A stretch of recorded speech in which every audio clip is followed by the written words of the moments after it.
Girls can love each other and girls can go do solo records that are successful and still come back and love their group members and have fun doing music because they all love music.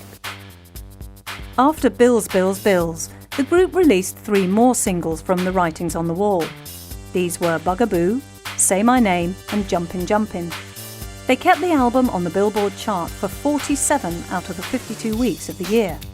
And with their excellent videos on heavy rotation on MTV and VH1, Columbia could rest assured that the girls were still, in every sense of the word, a hot property.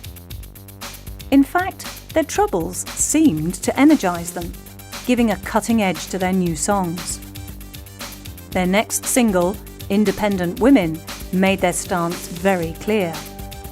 This neatly summarised their feelings about the place of women in the world and in relationships. They need no longer depend on men to provide them with the material things in life. Sisters were doing it for themselves. It did, however, lead to accusations that they were materially obsessed, singing endlessly about their pride in the clothes, their cars, and their jewellery. It may also have made men of a more traditional mindset wonder where they were supposed to fit into this world of all-powerful, perfect women. They were not so much tantalisingly beautiful as objects of intimidation, who seemed to regard all men who didn't shape up to their faintly fascistic worldview as scum who deserved to be flushed away with the bathwater. Maybe it was their payback for years of arrogance and double-dealing, treating women as status symbols to go with their cars, clothes, and expensive spending habits. And so, it was back down to a 3-piece, with Michelle on board as a fully qualified new member and potential survivor, depending on how she would shape up in the months to come. Destiny's Child prepared for their 3rd album. With a new single licensed to the soundtrack of yet another summer blockbuster movie, Charlie's Angels, their name stayed in the headlines and on the charts. It also gave an impression of the way their music was going, with Beyoncé seeming to lead the way in terms of musical and lyrical vision. R&B had received a severe shake-up, but the best was yet to come. The group spent the last half of 2000 writing and rehearsing their new material, interspersed with appearances at awards ceremonies. In October, Kelly broke a toe when she tripped on a backstage ramp during a costume change. Beyoncé's 14-year-old sister Solange took her place on stage while Kelly sang from the wings.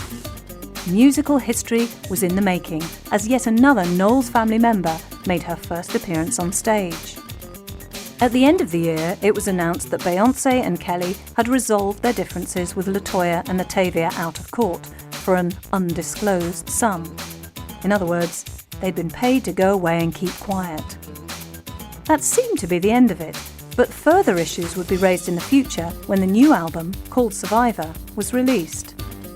For Beyoncé, the hurt felt by her slighted former colleagues was not going to dissolve that easily. By this time, the group had recorded many of the tracks for the next album, which would contain 18 songs when released. When it hit the shops on May 1st, 2001, it was clear that what the group had been saying was correct. Rather than weaken their position as America's #1 R&B group, their recent troubles had strengthened them immeasurably. Whether through sassiness or bitterness, or a mixture of both, Beyoncé had masterminded an album of astonishing inventiveness and energy, with the girls performing their finest recordings to date. And there was no doubt now how Beyoncé felt about her former bandmates. They hadn't been able to maintain the pace needed to go out and rule the world, so tough luck then. The album contained 3 key songs of empowerment and affirmation. Independent Women spoke clearly for itself, as did Survivor, which seemed to speak about both Beyoncé's personal triumphs over adversity and perhaps carried a message for women in general. Bootylicious reminded women that they did not have to conform to the notions of beauty propagated by the media. They did not have to look like half-starved 14-year-olds. Historically, black women in America since the time of slavery had had a rough time. As slaves, they had no rights at all. They were not even allowed to call their children their own, as they could be sold on by their masters and often disappeared from their mothers' lives forever.